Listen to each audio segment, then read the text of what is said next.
The crystal chandelier above table 7 had a crack in it that nobody else seemed to notice. I'd stared at it every shift for the past 3 months, watching the fractured light scatter across white tablecloths like broken promises. Tonight, that crack felt like an omen. My fingers trembled as I smoothed down the black cocktail dress I'd changed into after my shift ended. The fabric clung to curves I'd forgotten I had, buried under months of oversized sweaters and voluntary invisibility. The scent of jasmine from my wrists, a perfume I hadn't worn in half a year, mixed with the restaurant's signature ambiance. Aged wine, fresh roses, and the kind of money that whispered rather than shouted. "You look beautiful, Emma." David's voice cut through my anxiety, warm and uncomplicated in a way I'd almost forgotten existed. I forced a smile across the table, studying the man who'd asked me to stay after my shift ended. David Chen was safe, a regular customer, a corporate lawyer with kind eyes and a patient smile, who'd been leaving generous tips and gentle compliments for weeks before finally asking me to dinner. Nothing like, "No, I wouldn't think about him tonight. Thank you," I murmured, reaching for my water glass. The ice clinked against crystal, a delicate sound that somehow felt too loud. "I haven't done this in a while. Neither have I," David admitted, and his honesty made something tight in my chest loosen slightly. My colleagues said I was crazy, asking out the most beautiful woman in Manhattan while she was literally serving me soup. I laughed, and it sounded foreign to my own ears. When was the last time I'd laughed, really laughed? Not the hollow sound I'd perfected for customer service? The restaurant hummed around us with Friday night energy. Lucia's was the kind of establishment where politicians made deals, where engagement rings appeared over chocolate souffle, where I'd worked double shifts for 3 months to avoid going home to an apartment that echoed with memories I couldn't afford to keep. "Emma?" David's concerned voice pulled me back. "You okay? We can leave if you're not comfortable." "No, I'm fine, really." I straightened in my chair, willing myself to be present, to be normal. To be the woman I used to be before 6 months of heaven and hell had carved out pieces of my soul I wasn't sure I'd ever get back. "Tell me about your case. The one with the pharmaceutical company?" As David launched into an explanation, I found myself relaxing incrementally. His voice was steady, predictable.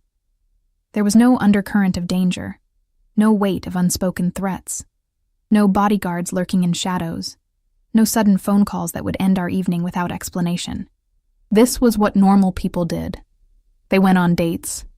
They talked about work and hobbies and mundane, beautiful things that didn't involve blood or territory or debts paid in ways that still made me wake up screaming. I was safe now. I'd made sure of it. The air conditioning kicked on and goosebumps rose on my bare arms. I'd picked this dress deliberately. Soft blue, modest neckline, nothing like the designer labels that had filled the closet in the penthouse I'd fled from. This dress was mine, bought with my own money, worn by my own choice. Freedom looked like a $40 clearance rack dress and tasted like cheap wine I'd ordered myself. "You're miles away again," David observed gently, setting down his fork. "Want to talk about it?" "About what?" "Whatever. Or whoever. Put that look in your eyes." My heart stuttered. "I don't know what you—" "It's okay." He held up his hands in surrender. "I'm not asking you to explain. I just want you to know that I see you, Emma, and whatever you're running from, you don't have to run alone." The kindness in his voice nearly undid me. I blinked rapidly, refusing to let tears fall. Not here. Not when I'd worked so hard to build these walls. "Thank you," I whispered. Our waiter appeared. Marcus, who I'd trained with when I first started, and I watched him set down our entrees with the kind of precision Lucia demanded. The scent of herb-crusted salmon filled the space between David and me, mixing with rosemary and lemon and possibility. This could work. This could be the start of something normal, something safe. I lifted my fork, determined to enjoy this moment, this small rebellion against the life I'd left behind. That's when I felt it. The shift in the air was subtle, like the moment before lightning strikes. The temperature seemed to drop despite the warm restaurant, and conversations at nearby tables faltered mid-sentence. I knew that feeling the way prey knows a predator has entered the clearing. My fork clattered against porcelain. "Emma?" David leaned forward. "What's wrong?" I couldn't breathe, couldn't think. My entire body had gone rigid with a recognition so bone-deep, it bypassed rational thought entirely. He was here. I didn't need to turn around to know. I could feel his presence like a physical weight, pressing against my spine, stealing oxygen from my lungs. After 3 months of silence, 3 months of freedom, 3 months of convincing myself I'd escaped. "Emma, you're scaring me." David's hand reached across the table toward mine.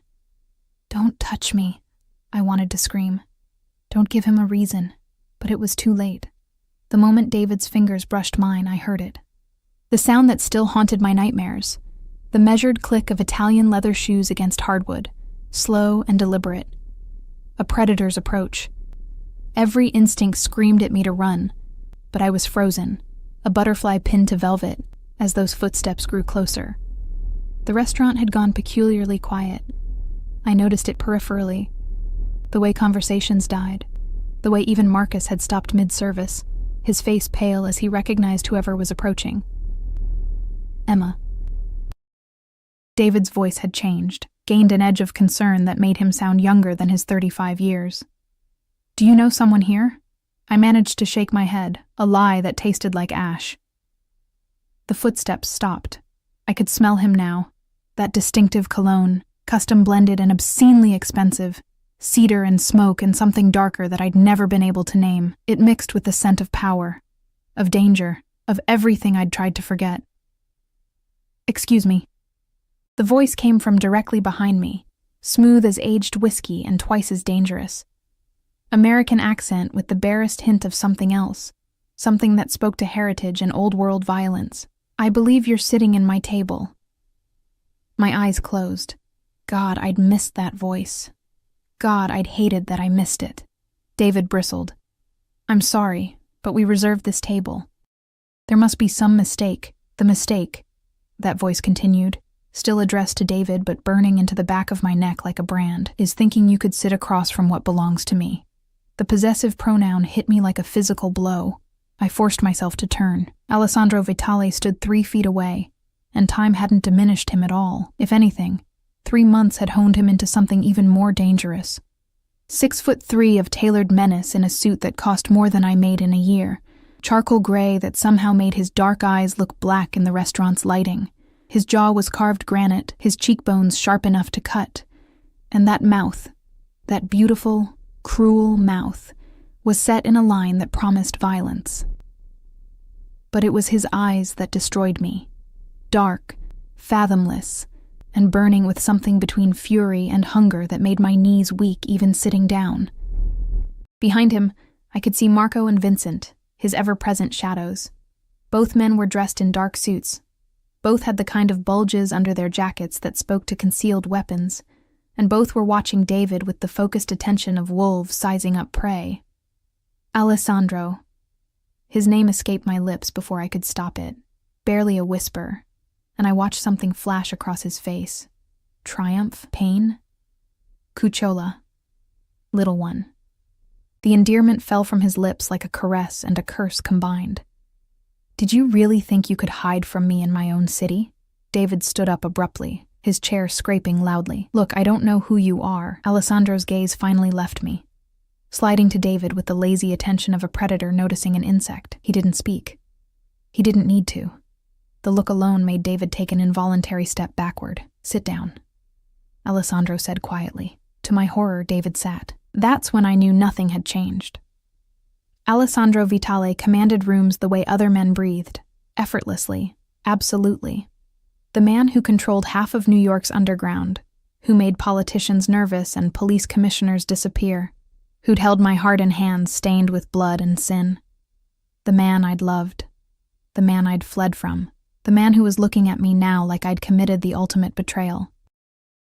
"Who is this guy?" David managed, his voice strangled, looking between us with growing understanding and fear. I opened my mouth to answer, but Alessandro moved. 3 strides brought him to my side of the table, and suddenly he was there, his hand on the back of my chair, his presence overwhelming every sense I possessed. "I'm the man," Alessandro said softly, leaning down until his breath ghosted across my ear, sending traitorous shivers down my spine. Who's going to burn this entire restaurant to the ground if you don't stand up right now and walk out with me? My hands clenched in my lap. You can't. I can. His voice dropped even lower, intimate and terrifying. I own this restaurant, Emma. I own the building. I own everything and everyone in it. A pause that felt like eternity. Except apparently you. The words were a whip crack against old wounds. Alessandro, please. I finally looked up at him, meeting those dark eyes that had watched me fall apart and put myself back together 100 times. Don't do this. Something flickered across his face. Hurt, maybe, or rage so profound it had nowhere to go but inward. Don't? He straightened, his hand moving from my chair to my bare shoulder, and I felt the touch like an electrical current. His fingers were warm, possessive, familiar. You disappeared. 3 months, Emma. 3 months of silence while I tore this city apart looking for you, and I find you here, dressed like this. His eyes raked over my dress, my loose hair, my carefully applied makeup. For him? The jealousy in his voice was molten, dangerous. Mr. Vitale. David tried again, and I had to give him credit for his courage, even as I wished desperately that he'd stay silent. Alessandro's free hand moved, a subtle gesture, and Marco stepped forward. The message was clear. Emma works here, David continued, his voice shaking but determined. We're just having dinner. There's nothing. Nothing? Alessandro's laugh was devoid of humor. You're trying to take what's mine, and you call it nothing. I'm not yours, I managed, even as his touch burned through my dress. Not anymore. The words hung in the air between us, and I watched Alessandro's expression shudder completely. This was the face he wore when ordering executions, when negotiating deals worth millions, when deciding fates with the casual finality of a god. Stand up, Emma. It wasn't a request. No. His fingers tightened on my shoulder. Stand up, or I have Marco escort your friend outside. And we both know how those escorts end. Ice flooded my veins. He wouldn't. Not in public, not here. But looking into his eyes, I saw the truth. Alessandro Vitale would burn the world for many reasons, but jealousy was a particularly volatile fuel. My chair scraped as I stood on shaking legs. Emma, don't... David started to rise again. Stay. I held up my hand, my voice breaking. Please, David. Just stay. I saw the moment he understood. The moment he realized exactly who Alessandro was, what he was, and what his presence in my life meant. The color drained from his face, but he nodded slowly, sinking back into his chair. Alessandro's hand moved from my shoulder to the small of my back, proprietary and inescapable. Smart man, Alessandro murmured, already guiding me away from the table. I let him lead me through the restaurant, past tables of people who suddenly found their meals fascinating, past Marcus who wouldn't meet my eyes, past the hostess stand where Lucia herself stood with her phone pressed to her ear and terror written across her face. The night air hit me when we exited onto Fifth Avenue, cool and sharp, mixing with the scent of car exhaust and street vendors. A black SUV idled at the curb, and I didn't need to look to know it was armored, bulletproof, worth more than most people's houses. Vincent opened the rear door, his face impassive. Get in the car, Emma. Alessandro's voice was still quiet, still controlled, but I could hear the rage simmering beneath. Where are you taking me? Home. The word was final, absolute. I have a home. That apartment in Brooklyn? His eyes flashed.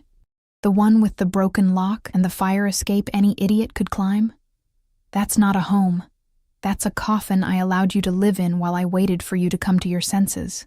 The admission that he'd known where I was this entire time, that he'd been watching, waiting. It should have terrified me. Instead, treacherously, it made my heart race for entirely different reasons. I'm not getting in that car, I said, even as I felt the inevitability of this moment crushing down.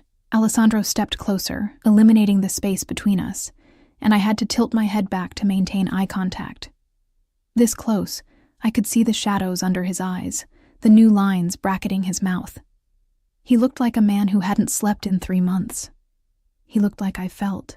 You will, he said softly, because if you don't, I will throw you over my shoulder and put you in myself, and then I will go back into that restaurant and have a conversation with David Chen that he won't survive. The threat hung between us, real and terrible. You're a monster, I whispered. Yes. His hand came up, cupping my face with a gentleness that contradicted everything he was. But I'm your monster, Kuchela, and you knew that when you let me fall in love with you. Before I could respond, before I could process the bomb he'd just dropped, he guided me into the SUV. I fell into leather seats that smelled like him, into a cage I'd escaped once before. Alessandro slid in beside me, and Vincent closed the door with a finality that sounded like a cell locking. As the SUV pulled into traffic, Alessandro turned to me, and I saw it clearly for the first time. The fury, yes, but beneath it, something raw and bleeding. Who is he?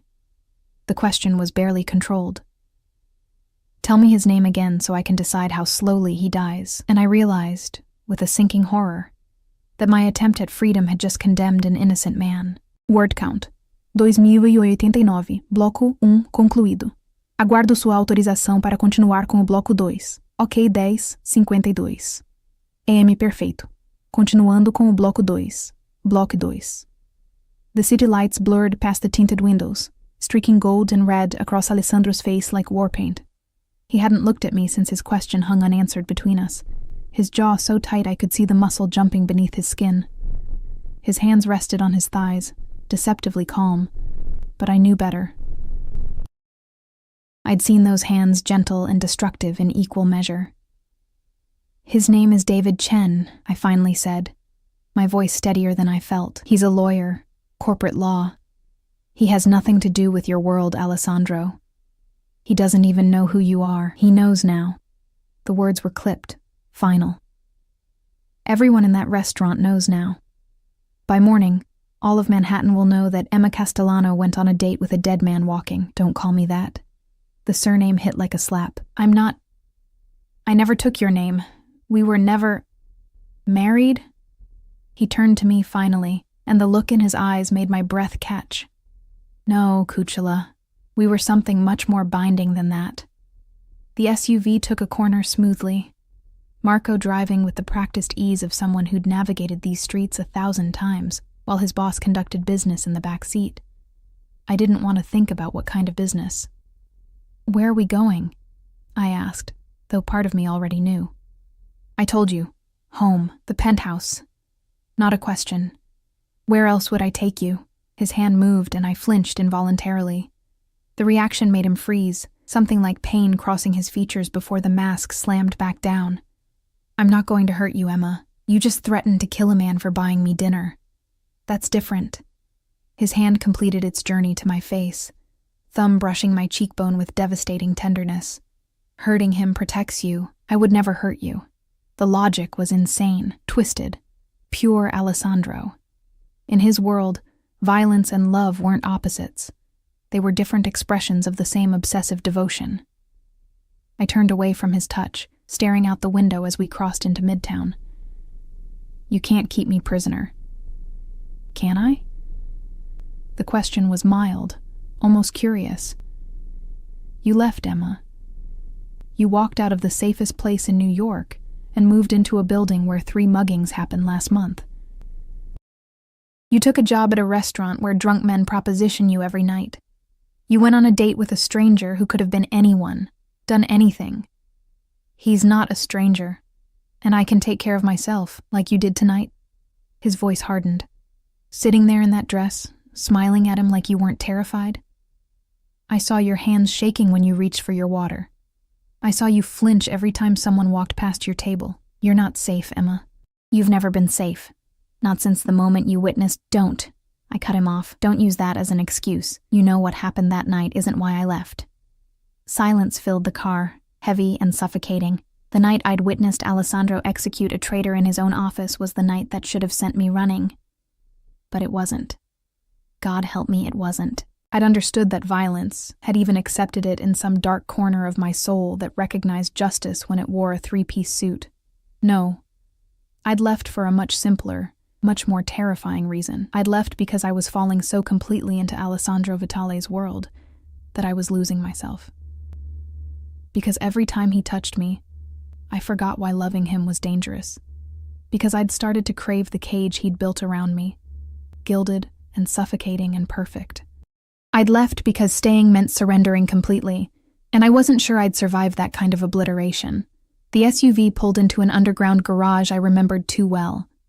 Private entrance, biometric security, the kind of protection that cost millions and kept out everyone except the ghosts of memory. "I won't go up," I said, as Marco put the car in park. "You can't make me." Alessandro's laugh was dark. "Emma, I've moved heaven and earth to find you. I've had men watching every bus station, every train platform, every airport within 200 miles. I've reviewed footage from 1,000 security cameras. I've bought information from sources I wouldn't trust with anything else. And you think I'll let you walk away now because you won't cooperate?" The obsession in his voice should have terrified me. Instead, it awoke something equally dark inside me, something that whispered he'd done all that because I mattered, because I was important enough to move heaven and earth for. I hated that part of myself. Vincent opened my door, his face carefully neutral. "Ma'am." The honorific was new, or maybe it wasn't. Maybe I'd just forgotten how Alessandro's men treated me, like I was something precious and dangerous, a weapon their boss kept close. I stepped out because staying in the car was pointless. The elevator waited, all mirrored walls and soft lighting that made me look like a ghost of the woman I'd been 3 months ago. Alessandro's hand found the small of my back again as we entered, and I noticed Marco and Vincent didn't follow. The doors closed, sealing us in, and the elevator began its smooth ascent to the penthouse that occupied the entire 42nd floor. "You've lost weight," Alessandro said quietly, his eyes tracing my reflection. "You're not eating enough." "I eat fine." "Liar." His fingers pressed slightly into my back. "I know what you look like healthy, Emma. This isn't it." The elevator climbed in silence, punctuated only by my racing heartbeat. 20 floors. 30. 40. "Did you miss me?" The question came out of nowhere, vulnerable in a way Alessandro rarely allowed himself to be. I closed my eyes. Every day. I felt him move closer, felt his breath on my neck. "Then why did you leave?" "Because missing you was better than losing myself in you." The elevator chimed, announcing our arrival to the penthouse. The doors opened onto the private foyer I'd walked through 100 times, all Italian marble and original artwork worth more than small countries. Nothing had changed. The orchids I'd loved still bloomed in their crystal vases. The scent of bergamot from the diffuser still perfumed the air. Even the lighting was the same, warm and intimate, designed to make this fortress feel like a home. It had never been a home. It had been a beautiful prison, and I'd loved it anyway. Alessandro guided me inside, his hand never leaving my back, as if afraid I'd disappear if he stopped touching me. The main living area stretched before us, floor-to-ceiling windows overlooking Manhattan, furniture that cost more than most people earned in a lifetime, and everywhere, the evidence of wealth so profound it became invisible to those who lived with it. "Drink?" Alessandro asked, already moving toward the bar. "I want to leave." He poured 2 fingers of whiskey into a crystal tumbler, the amber liquid catching the light. "No, you don't. You want to leave. There's a difference." The accuracy of that statement stole my breath. He crossed back to me, holding out the glass. When I didn't take it, he set it on the coffee table and stood before me, close enough that I had to tilt my head back to meet his eyes. "I'm going to ask you a question," he said softly. "And I want the truth, Emma. Not what you think I want to hear, not what you think will keep your lawyer friend alive. The truth." My pulse hammered. What question? Did he touch you? His voice dropped to something barely above a whisper, but the danger in it was unmistakable. Did David Chen put his hands on what belongs to me? "I don't belong to..." His hand shot out, gripping my chin with just enough pressure to cut off my protest. "Did he touch you?" The jealousy radiating from him was palpable, a living thing that filled the space between us. I could lie. Should lie. Protecting David meant telling Alessandro nothing had happened, but looking into those dark eyes, I knew the truth would be safer than any lie I could construct. He held my hand, I whispered. Once. For maybe 5 seconds. That's all. Something feral flashed across Alessandro's face. His grip on my chin tightened fractionally before he released me, stepping back and running his hand through his hair. A gesture of frustration I remembered too well. 5 seconds, he repeated, his voice dangerously quiet. 5 seconds of his skin on yours, and I want to rip out his throat with my bare hands. Alessandro, do you have any idea? He spun back to me, and I saw the careful control shattering. Do you have any concept of what these 3 months have been like, knowing you were out there, unprotected? Knowing other men could look at you, approach you, touch you. I've killed men for less, Emma. I've burned down empires for less. That's exactly why I left, the words burst out of me. Because this isn't love, Alessandro. This is obsession. This is possession. This is everything. He cut me off, closing the distance between us in 2 strides. This is everything, and you know it. You felt it too, or you wouldn't have run. You would have just walked away. His hands framed my face, thumbs stroking my cheekbones, with a gentleness that contradicted the intensity in his eyes. People who don't care just leave, Cucciola. They don't flee in the middle of the night. They don't change their phone number and delete their social media and disappear like ghosts. They don't run like their life depends on it. He leaned closer, his forehead almost touching mine. You ran because staying meant admitting this thing between us isn't normal or safe or sane. You ran because loving me scares you more than anything else in this world. Tears burned behind my eyes. Yes. The admission hung between us, raw and honest. I scare you, he said, not a question. Terrify me. Good. His mouth curved into something that might have been a smile on anyone else. Fear means you understand what you mean to me, what I would do to keep you. What I will do now that I have you back. You can't keep me here. People will ask questions. I have a job, a life. You had a job. He corrected gently. I bought Lucia's an hour ago. You're officially on indefinite personal leave, full pay, benefits maintained. The breath left my lungs. You can't just... I can.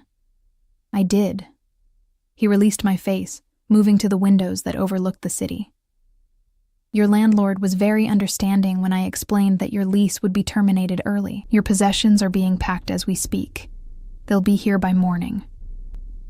The systematic destruction of my freedom should have sent me into panic.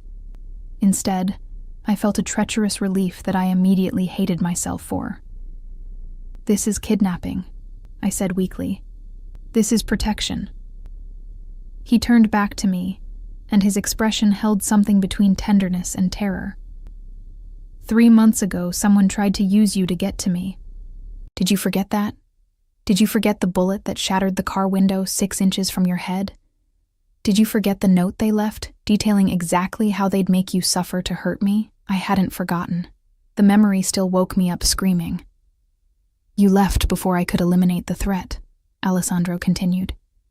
You left while there were still people out there who knew your face, knew your name, knew exactly how to destroy me.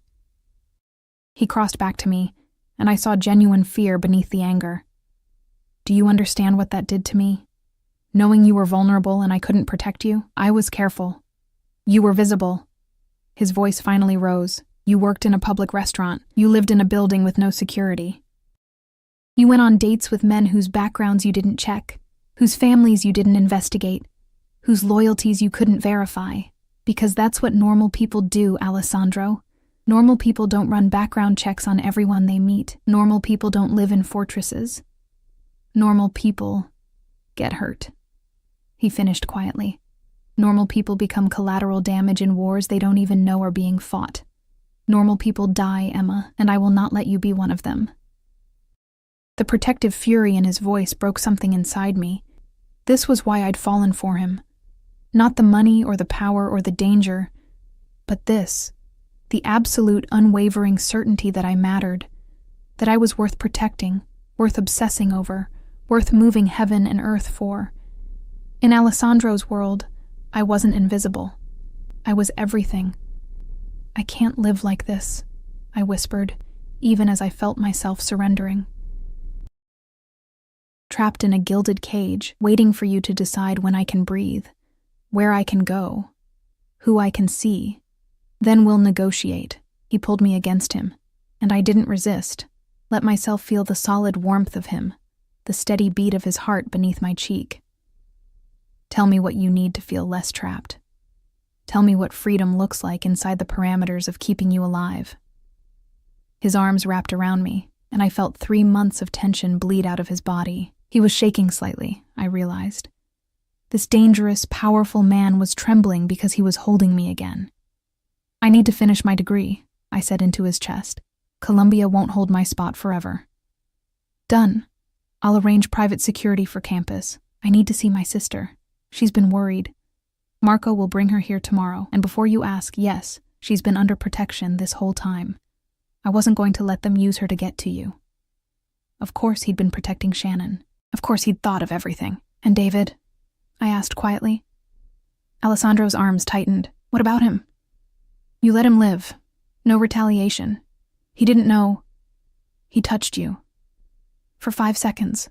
Holding hands. In a public restaurant." I pulled back enough to look up at him. "Please, Alessandro. He's innocent in this." Those dark eyes studied me for a long moment, and I saw the war happening behind them. Jealousy versus my happiness. Possession versus compromise. "He lives," Alessandro finally said, "but he doesn't contact you again, ever. And if he's smart, he'll accept the job offer. My lawyers will present him tomorrow. A position in our Hong Kong office, generous salary, immediate start date. You're exiling him to China? I'm giving him his life and a promotion. Most men who touch what's mine don't get either." He cupped my face again. "This is me compromising, Emma. This is me being reasonable." The terrifying thing was, in Alessandro's world, it was. I sagged against him, exhausted from the adrenaline crash, from the emotional whiplash, from fighting a battle I'd known I'd lose from the moment he walked into that restaurant. "I hate you sometimes," I mumbled. "I know." He kissed the top of my head. "But you love me more." I did. God help me, I did. "Come," he said, guiding me toward the bedroom. "You're exhausted." The master suite was exactly as I'd left it. Our bed with its silk sheets, the sitting area where I'd spent hours reading, the ensuite bathroom with the rainfall shower and the bathtub big enough for 2. "Home," my traitorous heart whispered. Alessandro released me long enough to remove his suit jacket, shoulder holster, and the phone that never stopped buzzing. I watched him move through the familiar routine. This deadly man making himself marginally less armed in my presence. "I should shower," I said, just to fill the silence. Then shower. His eyes followed me. "I'm not letting you out of my sight tonight." The promise in those words sent heat curling through my belly. I moved into the bathroom, and he followed, leaning against the doorframe as I turned on the water. The intimacy of it was devastating. Him watching me undress, me letting him, both of us pretending this was normal. "I'm still angry with you," I said, pulling the dress over my head. "I know."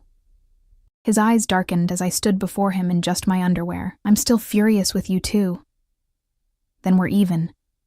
"Not even close, Cucciolo." He pushed off the doorframe. "You ran from me. You made me think I'd lost you. You went on a date with another man." Each statement brought him closer. "We won't be even until I've reminded you exactly who you belong to." My back hit the marble wall. "Alessandro!" His mouth crashed into mine, swallowing whatever protest I might have made. The kiss was possession and desperation, and 3 months of missing each other condensed into a single point of contact. His hands were in my hair, on my skin, everywhere at once, relearning territory he'd memorized and mourned. I kissed him back with equal fury, my hands fisting in his shirt, pulling him closer even as my mind screamed that this was surrender. This was exactly what I'd run from. But God, I'd missed this. Missed him. Missed the way he touched me like I was precious and unbreakable and his. Always his. When we finally broke apart, both breathing hard, he rested his forehead against mine. "Never again," he whispered. "Promise me, Emma. Whatever problems we have, whatever fears you carry, you don't run. You stay, and we fight it out, but you don't leave me again." The vulnerability in his voice destroyed the last of my defenses. "I promise," I breathed. I won't run again. The words felt like a vow, binding and permanent. Alessandro's smile was fierce and possessive. Good. Because next time, Cuciola, I won't wait 3 months to bring you home. And as he lifted me into his arms, carrying me toward the shower where steam rose like ghosts of everything we'd lost and found again, I realized the truth I'd been running from. There was no escaping Alessandro Vitale. There was only learning to survive loving him. Morning light filtered through the floor-to-ceiling windows, painting Manhattan gold and copper. I woke tangled in silk sheets that cost more than my monthly rent had been. Alessandro's arm heavy across my waist, his breathing steady against my neck. For a moment, I let myself pretend this was normal, that I was just a woman waking up next to the man she loved, in a beautiful apartment with a whole day stretching ahead of us. Then I felt the weight of what I'd agreed to last night settle over me like a shroud. I'd promised not to run. I'd surrendered. I'd walked back into the cage voluntarily, and this time, Alessandro wouldn't give me the chance to find the door unlocked. Stop thinking so loud. His voice rumbled against my shoulder. I can feel your anxiety from here. I turned in his arms, finding those dark eyes already open, watching me with an intensity that should have felt invasive, but instead felt like being seen. What happens now? I asked quietly. Now? His hand traced lazy patterns on my bare back. Now I keep you safe. Now I make sure every person in this city knows you're under my protection. Now I eliminate anyone stupid enough to think they can use you against me. That's not what I meant. I know what you meant, Cuciola. He brushed hair from my face. You want to know if this is sustainable. If we can build something real when the foundation is possession, an obsession, and enough violence to drown in. The accuracy of that statement stole my breath. Can we? I whispered. Alessandro was quiet for a long moment, his thumb tracing my cheekbone. I don't know, he finally admitted, and the honesty was more reassuring than any lie would have been. I don't know how to love you less intensely. I don't know how to not want to lock you away from everything that could hurt you. I don't know how to be anything other than what I am. And what are you? A monster who loves you. Simple. Direct. True. My phone buzzed from the nightstand. The new phone Alessandro had pressed into my hand last night, already loaded with his number, Marco's number, Vincent's number, and a direct line to Alessandro's private security team. The old phone, the one with David's texts and my sister's worried messages and evidence of my attempt at freedom, had been destroyed. Alessandro had crushed it beneath his shoe while I watched, eliminating that life with the same finality he eliminated threats. I reached for the new phone, a text from an unknown number. Your belongings arrived. Marco is organizing them in the guest room for your review. V. Vincent. Always efficient. I should go through my things, I said, starting to sit up. Alessandro's arm tightened. Later. Right now, I want to memorize the fact that you're here, that you're real, that I'm not going to wake up and find you gone again. The raw need in his voice made my chest ache. I promised I wouldn't run. You promised before. His eyes darkened. The night before you left, you fell asleep in my arms and whispered that you'd never leave me. I believed you. I shouldn't have. Guilt twisted in my stomach. Alessandro, I'm not saying it to hurt you. He pulled me closer. I'm saying it because I need you to understand what it did to me. Waking up to find you gone, finding the note you left. His voice cracked slightly, all 2 sentences of it. I can't do this anymore. I'm sorry. That's what 3 months of love was worth to you. 2 fucking sentences. Tears burned my eyes. What did you want me to write? A dissertation on why loving you was destroying me? A detailed explanation of how every day I stayed, I lost more of myself? Yes. He sat up abruptly, the sheets pooling around his waist. I wanted you to talk to me, to fight with me, to give me a chance to fix whatever was breaking. Instead, you disappeared like I meant nothing. You meant everything. The words burst out of me as I sat up too, facing him. That was the problem, Alessandro. You were everything, and I was disappearing into you. My world had shrunk to this penthouse, to your schedule, to waiting for you to come home and hoping tonight wasn't the night someone decided you were worth killing, so you decided to kill me instead? His laugh was bitter. Do you have any idea what it's like, loving someone who can destroy you with absence? I've survived assassination attempts, turf wars, betrayals that would have broken lesser men. But you leaving? That almost did what bullets and blades never could. The vulnerability in his admission cracked something open inside me. This powerful man, this dangerous man, sitting before me and confessing that I had the power to destroy him. I didn't know, I whispered. How could you not know? He cupped my face, forcing me to meet his eyes. How could you spend every night in my arms and not know that you're the only thing in this world I can't control? The only thing I can't predict or manipulate or bend to my will, because you controlled everything else about my life. The truth came out gentle, but firm. You chose where we went, who we saw, what I wore to events. You had men following me when I left the penthouse. You monitored my phone calls with my sister. You were suffocating me with protection until I couldn't breathe without permission. He flinched like I'd struck him. I was keeping you safe. I know. But Alessandro, there's a difference between protection and possession, and you'd crossed that line so far I couldn't see it anymore. Silence stretched between us, heavy with truth neither of us wanted to acknowledge. Finally, Alessandro released my face, running both hands through his hair in frustration.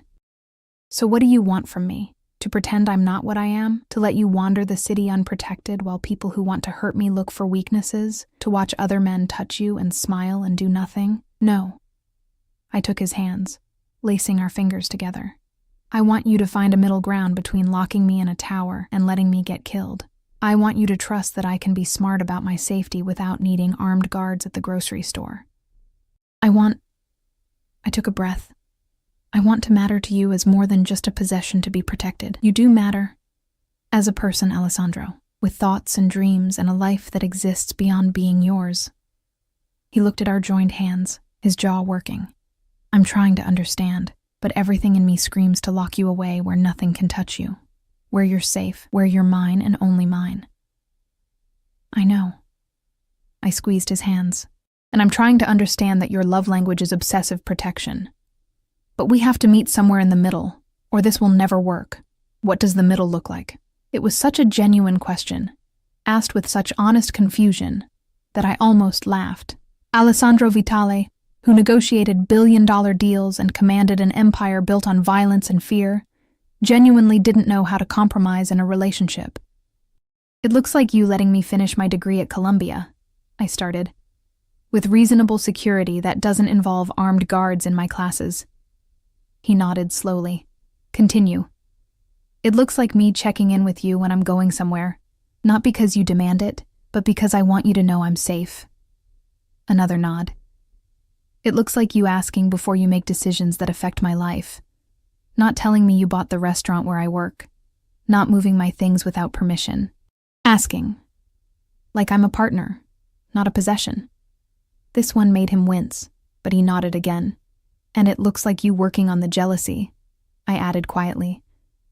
I'm not going to date other men. I'm not interested in anyone but you. But you can't threaten to kill everyone who looks at me or speaks to me. That one's going to take work, he admitted. The jealousy. Emma, it's not rational. It's not something I can control with logic. When I saw you with him, when I saw his hand touch yours, his grip tightened on my fingers, I wanted to burn the world down. I still do. I know. But you have to try. For us to work, you have to try. Alessandro pulled me back into his arms, his face buried in my neck. I'll try. God help me. I'll try. But Emma, you have to understand.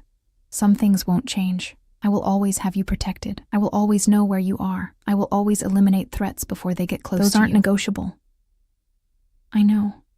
I whispered into his hair. I'm not asking you to stop being who you are.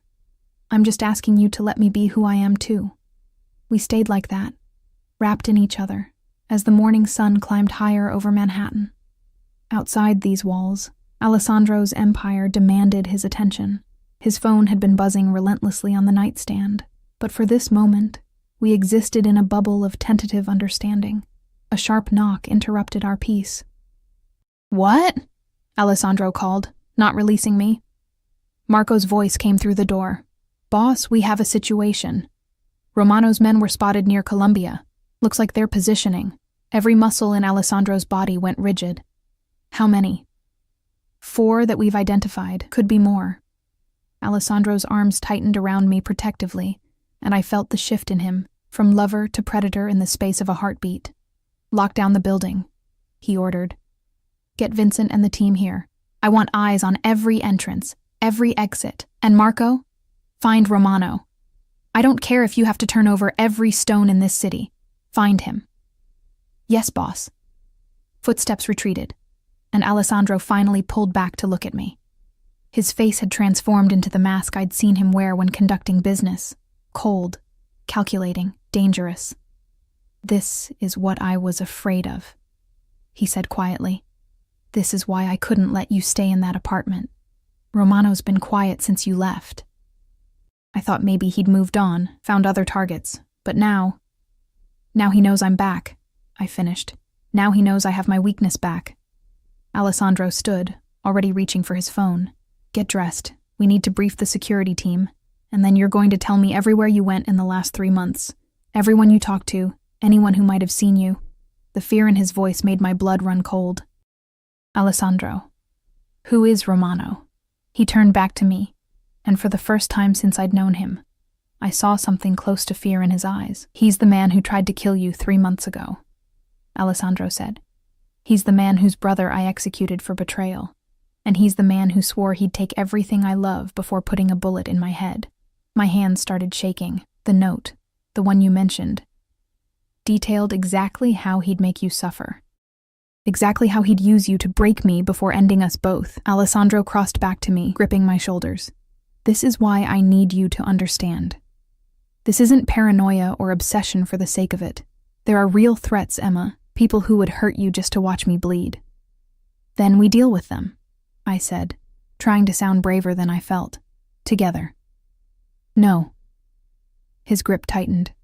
You stay here, where you're safe. I deal with them. Alessandro, this isn't negotiable, his voice rose. You want compromises? Fine. You want to finish your degree? Done. You want more freedom? We'll negotiate. But you do not get to put yourself in danger. You do not get to play target while I hunt threats. That's where the line is drawn, Emma. That's where I become the monster you're afraid of. I saw it then. The true depth of his fear, not for himself, for me. Okay, I said softly. Okay. I'll stay here. I'll let you handle Romano. Some of the tension bled out of his shoulders. Thank you.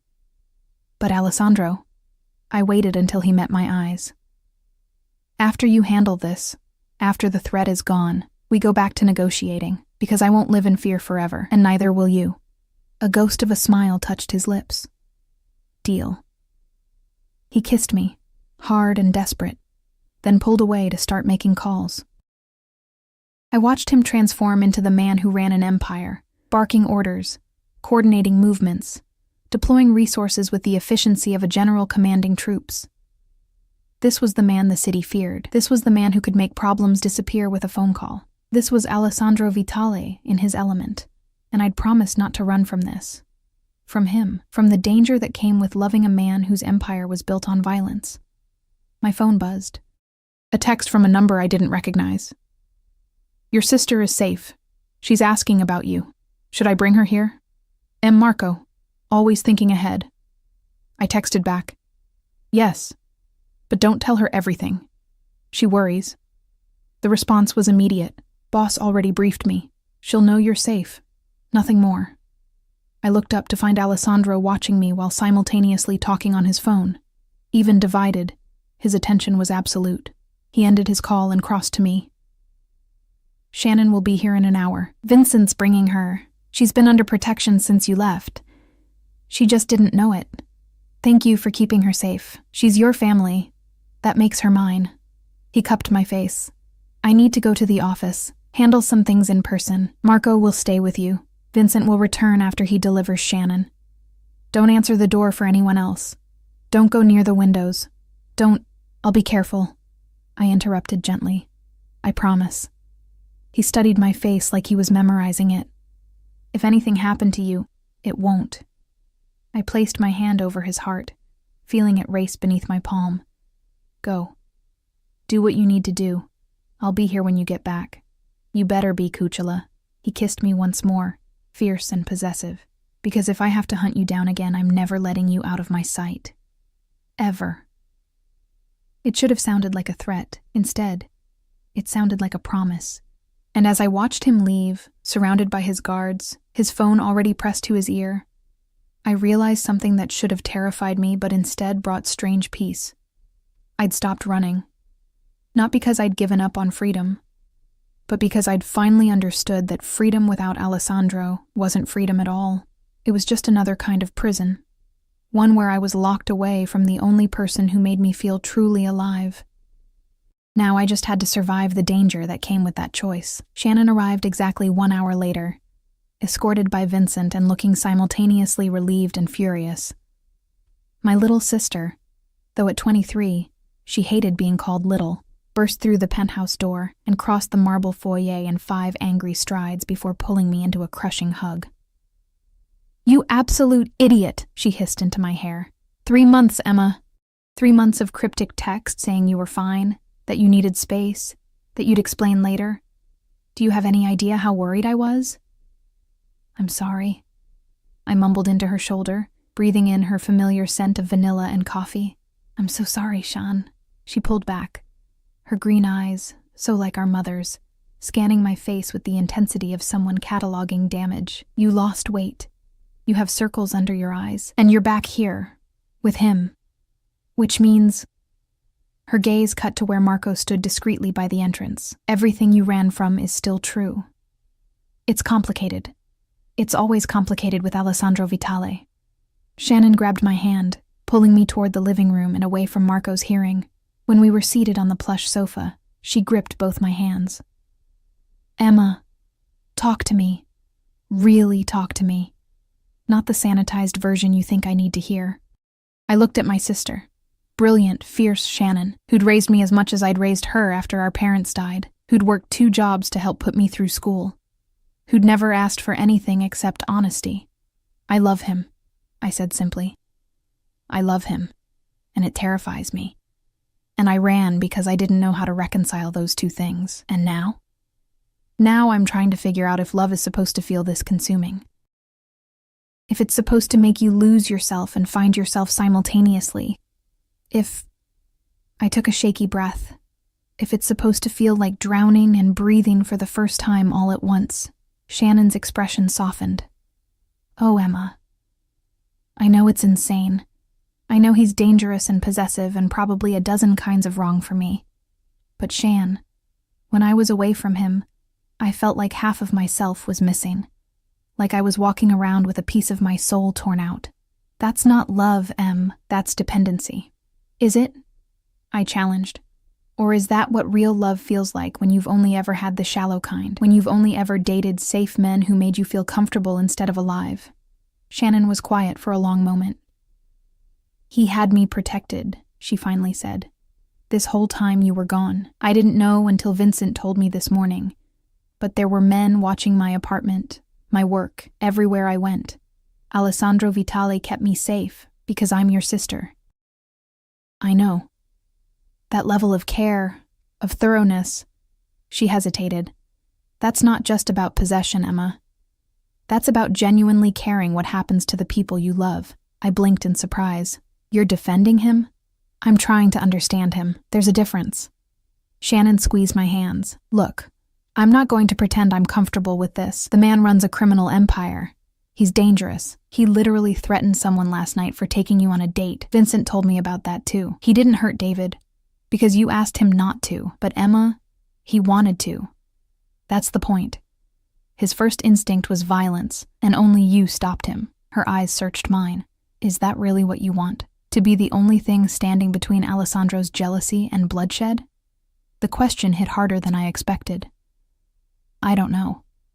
But I know I can't walk away from him again. I tried. It almost killed me. Then you need to set boundaries, real ones. Not just promises you both make and break when emotions run high. Shannon released one of my hands to gesture around the penthouse. You can't live in this gilded cage and call it love. You need a life outside of him, Emma. Your degree, your friends, your interests. I know. We talked about that this morning. And he's trying. Or he says he's trying. But there's a situation. I glanced toward where Marco still stood guard. Something dangerous. A man named Romano. Shannon's face went pale. Vincent mentioned him. Said he's the reason I needed protection. Emma, what exactly did you get involved in? Before I could answer, my phone buzzed. Alessandro's name flashed across the screen. How is your sister? Is she giving you grief about me? Despite everything, I smiled. She's concerned. Protective. Being a good sister. Good. That's why I made sure she stayed safe. Family protects family. When will you be back? Few hours. Romano's gone to ground. But we're closing in. Stay inside. Marco has orders to not let you near the windows. Alessandro, that's excessive. Cucciolo, Romano is a sniper. He doesn't need to get close to hurt you. Please, just for today, humor me. The fear underlying his words made my chest tight. Okay, I'll stay away from the windows. Thank you, I love you. It was the first time he'd written those words. We'd said them before, in heated moments and quiet confessions, but seeing them typed out, permanent and deliberate, made them feel more real. I love you too, I typed back. Alessandro? Shannon asked, watching my expression. He's dealing with the Romano situation. He'll be back in a few hours. And until then, we're trapped in this fortress? She looked around, taking in the luxury that surrounded us. I mean, as prisons go, it's beautiful, but it's still a prison, Em. Temporary protection isn't a prison. Isn't it? When does temporary become permanent? When does protection become control? Shannon stood, pacing to the window before Marco cleared his throat. Miss Castellano, Mr. Vitale requested you stay away from the windows, for your safety. Shannon's eyebrows rose. Miss Castellano? I'm not... She looked at me. Emma, did you take his name? No. But his men, they call me that anyway. I think it's easier than explaining what I am to him. And what are you to him? Shannon asked quietly. Before I could answer, Marco's phone rang. He answered immediately, his expression hardening. Understood. Yes, sir, right away. He ended the call and looked at me. Boss wants you in the safe room. Now. My blood went cold. What happened? Romano made contact. He knows you're here. Marco was already moving toward me, his hand on the weapon concealed beneath his jacket. Vincent's pulling around with the armored car. We're moving you to the secondary location. What about Shannon? She goes too. Marco was all business now, the polite deference gone, replaced by the efficient soldier Alessandro employed him to be. Both of you come with me. Stay close, stay quiet, and do exactly what I say. Shannon grabbed my hand as we followed Marco through the penthouse. He led us down a hallway I'd never paid attention to before, to a door that looked like a closet but opened to reveal a steel-reinforced panic room. Inside, Marco ordered. Lock it from the interior. Don't open it for anyone except me, Vincent, or the boss. The code is... He rattled off 6 digits. You'll need to enter it every hour or the system assumes you're compromised and automatically alerts the police. Marco, what's happening? I demanded. His expression softened slightly. Romano sent a message, a photo of this building, of the penthouse windows, with coordinates and a timestamp from 10 minutes ago. He's here, Miss Emma. Or he was. Boss wants you somewhere Romano can't find you until we neutralize the threat. Where's Alessandro? On his way. He'll meet you at the secondary location. Marco gently pushed us toward the safe room. Please, Miss Emma. Every second counts. Shannon and I stumbled into the room. Surprisingly spacious. Furnished with a sofa, supplies, and enough technology to run a small operation. The door closed behind us with a heavy thunk, and I heard the locks engage automatically. Shannon immediately went to the bank of monitors that showed different angles of the penthouse and building exterior. This is insane. This is absolutely insane. I joined her, watching the screens. On one, I could see Marco speaking rapidly into his phone. On another, Vincent's SUV pulled up to the private entrance. On a third, my breath caught. A figure on a rooftop across the street. Too far to make out features, but the shape was unmistakable. Someone with a rifle, positioned and waiting. "Oh God," Shannon breathed. "Emma, is that Romano, or one of his men?" My hands were shaking. "This is real. This is actually happening." Shannon pulled me away from the monitors into the center of the room. Okay, we're safe here. This room is built like a vault. Alessandro wouldn't put you in here if it wasn't secure. He's going after Romano. I knew it with absolute certainty. He's going to try to end this himself. That's what men like him do, isn't it? They eliminate threats. I thought about Alessandro's face this morning. The fear in his eyes when he talked about Romano. The way he'd held me like I might disappear. The confession that losing me had almost destroyed him. He wouldn't just eliminate Romano. He'd make it personal. He'd make it brutal. He'd send a message to anyone else who might think about using me to hurt him. And part of me, the part that had fallen in love with a dangerous man, was grateful for that protection, even as it terrified me. My phone buzzed. "Alessandro, you're secure? Marco got you to the safe room?" "Yes. Both Shannon and I. There's someone on the rooftop across the street." "I know. My men are moving into position. Emma, I need you to listen to me carefully. Whatever happens in the next few hours, you stay in that room. You don't come out until I personally come to get you. Understand? What are you going to do? What I should have done 3 months ago. End this permanently. Alessandro, please be careful." "I will. I have too much to live for now." A pause then. "I'm sorry, Cucciola. Sorry that loving me means dealing with this. Sorry that you can't have the normal life you deserve. Sorry that—" "Stop," I typed quickly. "I chose this. I chose you. Whatever comes with that, we face it together." "Together?" he echoed. "I like the sound of that. Stay safe. I'll see you soon." The next 3 hours were the longest of my life. Shannon and I sat in that safe room, watching the monitors, jumping at every sound. We saw Marco coordinate with other men I didn't recognize. We saw Vincent return, speaking urgently into his phone. We saw the figure on the rooftop eventually disappear. But we didn't see Alessandro. "He's okay," Shannon said, though she sounded like she was trying to convince herself as much as me. "He's probably just being cautious, making sure the threat is really gone before he comes back." I nodded, not trusting my voice. At hour 2, my phone rang. Vincent. "Miss Emma, the boss wants you to know the situation is contained. Romano won't be a problem anymore." Relief flooded through me. "Is Alessandro okay?" "He's fine. He's handling the cleanup. He'll be there within the hour to personally escort you to the secondary location." "We can't just stay here?" Vincent was quiet for a moment. "Boss wants you moved, just as a precaution. The penthouse might be compromised. Romano knew too much about the layout. We're sweeping it now, but until we're certain it's secure, he wants you somewhere else." "Okay. Tell him I'll be ready." When Alessandro finally arrived, he looked like he'd been through war.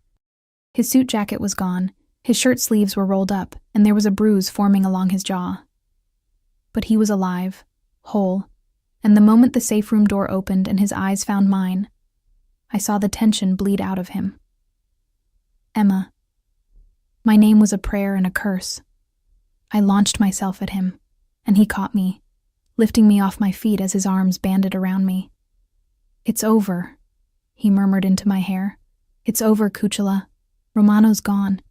His men are scattered. No one's coming after you again. You're hurt. Superficial." He got one hit in before Alessandro stopped, seeming to remember Shannon was there. "Before we subdued him." Subdued. Such a gentle word for what I knew had actually happened. Shannon stood slowly. "Mr. Vitale, thank you for keeping us safe." Alessandro's arms loosened around me enough to nod at my sister. "Family protects family, Miss Castellano. You're Emma's sister. That makes you mine to protect." "I'm not yours," Shannon said, but there was no heat in it. "But I appreciate the sentiment. We need to move," Vincent said from the doorway. "The secondary location is ready." Alessandro released me reluctantly. "It's just for tonight. Tomorrow, Once we've secured the penthouse completely, you can come back. Or... He looked at me. We can find somewhere new, somewhere that's ours, not just mine. A place we choose together. The offer hung in the air, significant in ways that went beyond real estate. Together. I echoed his earlier word. I'd like that. His smile was fierce. Then let's get you somewhere safe, and tomorrow, we start building something new. As we left the safe room, Shannon walking ahead with Vincent, Alessandro pulled me close. I meant what I texted earlier, he said quietly. I'm sorry this is what loving me looks like. But Emma, I swear to you, I will spend every day making sure you never regret choosing this. Choosing us. I looked up at him. This dangerous, beautiful, impossible man who'd turned my world upside down and inside out. I know, I said, and I'll spend every day reminding you that love isn't just protection. It's partnership. It's trust. It's letting me stand beside you, not just behind you, even when standing beside me is dangerous. Especially then. His kiss was gentle this time, reverent. Like I was something precious he'd almost lost, and wouldn't take for granted again. And as we left the penthouse together, surrounded by guards, heading toward an uncertain future that somehow felt more solid than any plan I'd made alone, I realized something profound. Freedom wasn't about being safe from danger. It was about choosing who you faced danger with. And I'd chosen Alessandro Vitale, with all the chaos and protection and obsessive love that came with him. Now I just had to teach him that choosing him didn't mean losing myself. But looking at his hand clasped firmly in mine, feeling the promise in his touch, I thought maybe, just maybe, we could find a way to be both his and mine simultaneously. Together. 6 weeks later, I stood in front of floor-to-ceiling windows in our new apartment, not penthouse, apartment, watching snow fall over Central Park. The space was smaller than Alessandro's fortress, more intimate, with exposed brick and hardwood floors and furniture we'd chosen together. It felt like a home instead of a showroom. Behind me, I heard Alessandro's voice, low and commanding as he spoke on the phone with Marco about some business I'd learned not to ask about unless he offered. Some boundaries we'd discovered kept us both sane. Columbia had welcomed me back with surprising enthusiasm, especially after Alessandro made a generous donation to their new library. I'd learned to pick my battles. His need to smooth my path was something I could live with, as long as he didn't try to attend my classes. The security was still there, of course. Vincent drove me to campus most days, and there were always men I didn't know, scattered around the buildings where I had classes. But they were subtle now, discreet. Alessandro had learned that obvious protection made me feel suffocated, so he'd adapted. Progress. In small increments. What are you thinking about? His arms slid around my waist from behind, his chin resting on my shoulder. How different everything is now. How different I am. Regrets? There was vulnerability in the question. No, I turned in his arms, looping mine around his neck. Adjustments, maybe, but no regrets. The past 6 weeks had been a masterclass in compromise. Alessandro struggled daily with his possessive instincts. I'd caught him tracking my phone more than once, had fielded calls from Marco asking my location when I forgot to check in. But he was trying, genuinely trying, to give me the space I needed to be more than just his. In return, I'd learned to understand that his need to protect came from a place of deep fear, not just control. The nightmares he had, the ones where he woke reaching for me, panic in his eyes until he confirmed I was real and safe, those told me more about his internal landscape than any conversation could. Shannon called, I said. She wants to have dinner this weekend. She's bringing someone. Alessandro's eyebrows rose. Someone? A guy from her work. She sounded happy. I traced the collar of his shirt. She also said to tell you thank you. For what? For keeping your promise. For letting her live her life without interference. Shannon had been the test case for Alessandro's growth. Could he protect family without controlling them? So far, he'd passed. Her security was invisible, and she'd only discovered it existed when she'd mentioned a coworker was making her uncomfortable, and the man had mysteriously transferred departments the next day. I told you I would try, Alessandro said simply. Besides, if Shannon's happy, you're happy, and your happiness. He cupped my face. Is the only thing that matters to me. Not the only thing. I gestured to his phone, still buzzing on the counter. Your empire matters too. The empire exists to protect what I love. You're what I love. Therefore, he kissed my forehead. You matter more. The logic was pure Alessandro. Circular and absolute, and somehow sweet in its intensity. I have something for you, he said, releasing me to retrieve a folder from his briefcase. I took it cautiously. The last surprise gift had been a car. A bulletproof, GPS-tracked, ridiculously expensive car that I'd initially refused before accepting that some protections were non-negotiable. Inside the folder were property deeds. I scanned them, confused. What is this? The building where you used to live in Brooklyn. I bought it. My heart sank. Alessandro, we talked about this. You can't just buy. I bought it, he continued calmly, and transferred ownership to a trust. For low-income housing, rent-controlled, managed by a nonprofit, no connection to me or my businesses. He watched my face carefully. You said you felt guilty, living in luxury while people struggled. This doesn't erase that, but maybe it helps? I stared at the documents, emotion clogging my throat. You did this for me? I did this for us.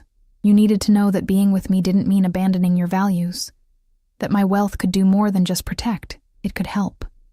He shifted uncomfortably. I'm not good at grand gestures that don't involve intimidation or violence, but I'm learning.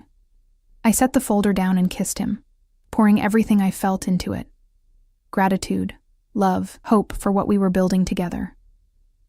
When we broke apart, both breathing hard, Alessandro rested his forehead against mine. There's something else, something I need to tell you before... He hesitated. Before we go any further, the seriousness in his tone made me nervous. What is it? Marco found something. During the cleanup after Romano, he led me to the couch, sitting and pulling me down beside him, evidence that Romano wasn't working alone. He had information about you, details he couldn't have gotten himself. Someone fed him intel. Someone close. My stomach dropped. Who? Someone in my organization, someone I trusted. His jaw tightened. I've handled it. They're gone. But Emma, I need you to understand. There will always be threats, maybe not as direct as Romano, but people who see you as a weakness, a way to hurt me.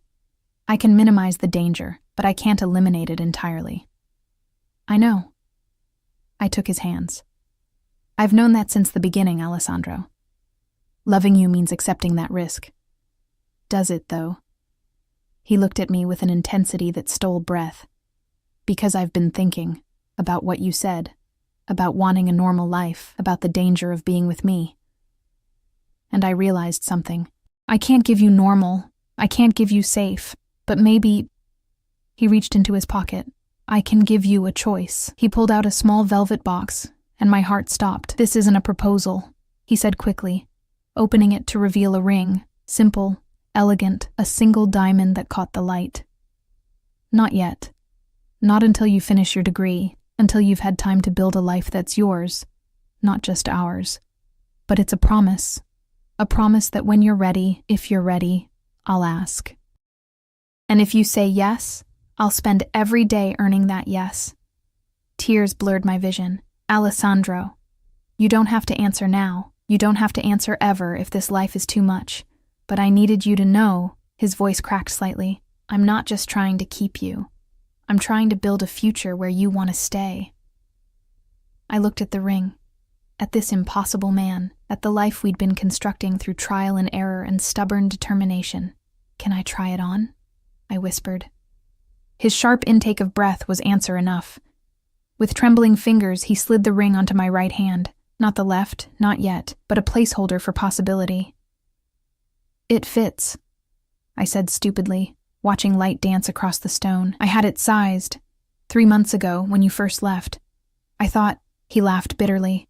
I thought if I had it ready, if I could offer you something permanent, maybe you'd come back. But I realized you can't buy someone's presence. You have to earn it. So I've been trying to earn it, Emma, every day. I've been trying to be worthy of you. You are worthy, I said fiercely. You're flawed and possessive and sometimes terrifying, But you're also loyal and protective and capable of so much love it overwhelms me. You're worthy, Alessandro. You've always been worthy. He pulled me into his lap, holding me like I was the most precious thing in his world. When you're ready, he murmured against my hair. When you finish school, when you've lived enough life to know this is what you want, ask me.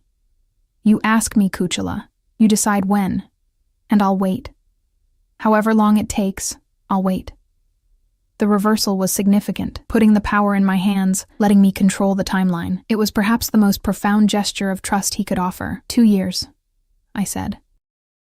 Give me 2 years to finish my degree, to build my career, to be sure I can stand beside you as an equal, not just as someone you protect. 2 years, he agreed.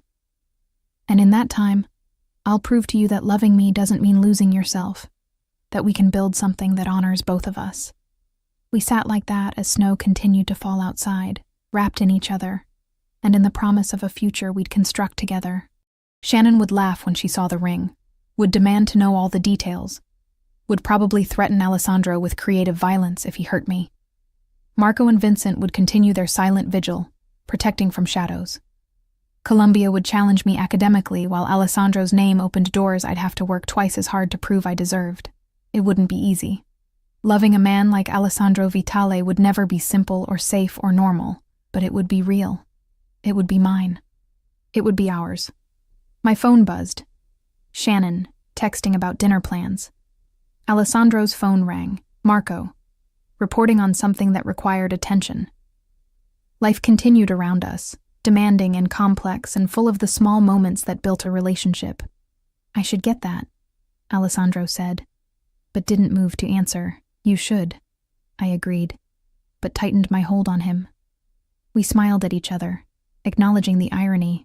Then, with coordinated reluctance, we separated to handle our respective calls, our respective lives. But I kept the ring on, and Alessandro kept glancing at it, at me, with an expression that mixed possessiveness with wonder. Later that night, after Shannon's enthusiastic response to my ring, after Marco's report was handled, after the world made its demands and we met them individually before coming back together, we lay in bed, Alessandro's arms secure around me. Thank you, he said into the darkness. For what? For coming back, for staying, for trying to build this with me despite everything. His hold tightened slightly. I know I'm not easy, Emma. I know my world is dangerous, and my instincts are possessive, and sometimes I'll fail at giving you the space you need. But I swear to you, I'll never stop trying to be better, to be worthy of you.